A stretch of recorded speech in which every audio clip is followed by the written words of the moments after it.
অনিয়ম আর লুটপাটের কারণে ডুবতে বসেছে খুলনা নর্থ ওয়েস্টার্ন বিশ্ববিদ্যালয়। ট্রাস্টি বোর্ডের সদস্যের বিরুদ্ধে কোটি কোটি টাকা লুটপাটের অভিযোগ, যা উঠে এসেছে এটিএন নিউজের অনুসন্ধানে। তদন্তে নেমেছে দুদক। খুলনা বিভাগীয় প্রতিনিধি মোহাম্মদ অসীমের তথ্য ছবিতে ডেস্ক রিপোর্ট। খুলনার বেসরকারি নর্থ ওয়েস্টার্ন বিশ্ববিদ্যালয়ের ট্রাস্টি বোর্ডের সদস্যদের বিরুদ্ধে স্বেচ্ছাচারিতার অভিযোগ শিক্ষার্থীদের। অর্থ নেওয়া হয়, অনেক সময় দেয়া হয় না রসিদ।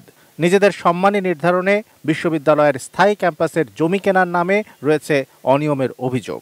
এটিএন নিউজের অনুসন্ধানে উঠে এসেছে এসব তথ্য।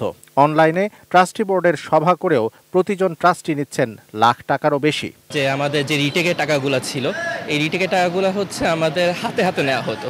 এর জন্য কোনো ব্যাংক অ্যাকাউন্টের সাথে কোনো সম্পৃক্ততা ছিল না। আমাদের এই আন্দোলনের স্পিরিটের পরিপ্রেক্ষিতে দুর্নীতির বিরুদ্ধে যেটা সর্বোচ্চ মহল, তারাও এই বিষয়ে তদন্তে নেমেছেন। ব্রেকফাস্ট, টিফিন কিংবা স্ন্যাক টাইমে মজাদার আয়োজন মানে অল টাইম ব্রেড। এসব অনিয়মের অনুসন্ধান শুরু করেছে দুর্নীতি দমন কমিশন দুদক। বিশ্ববিদ্যালয়ের ট্রাস্টি বোর্ডের সদস্যদের এমন স্বেচ্ছাচারিতায় হতবাক সচেতন মহল। অনেক বিশ্ববিদ্যালয়, বেসরকারি বিশ্ববিদ্যালয় বিভিন্ন খাত দেখিয়ে, বিভিন্ন খরচা দেখিয়ে মিটিংয়ের নামে লক্ষ লক্ষ এমনকি কোটি টাকা পর্যন্ত তোলা হয়, যেটা সম্পূর্ণ অবৈধ।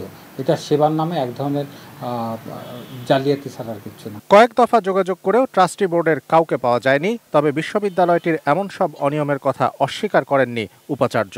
হয়তো সত্যতা থাকলেও থাকতে পারে। আমরা আমাদের সমস্ত আর্থিক ডকুমেন্ট তারা যেটা যা চেয়েছে সব আমরা তাদেরকে দিয়েছি, এবং এখন আসলে ওনারাই ভালো বলতে পারবেন যে এটা আর্থিক অনিয়ম হয়েছে কি হয় নাই। বিশ্ববিদ্যালয় মঞ্জুরি কমিশন বলছে, ট্রাস্টি বোর্ডের সদস্যদের সম্মানী নির্দিষ্ট না থাকলেও সহনীয় রাখার নির্দেশনা রয়েছে। স্বেচ্ছাচারিতা করলে নেওয়া হবে ব্যবস্থা।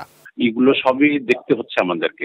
আমরা তদন্ত করে অবশ্যই এটার এগেইনস্টে ব্যবস্থা নিব। গত কয়েক বছরের নথি পর্যালোচনা করে দেখা যায়, সংরক্ষিত তহবিল থেকে যে অর্থ উত্তোলন করা হয়েছে তাতেও রয়েছে বড় রকমের অনিয়ম।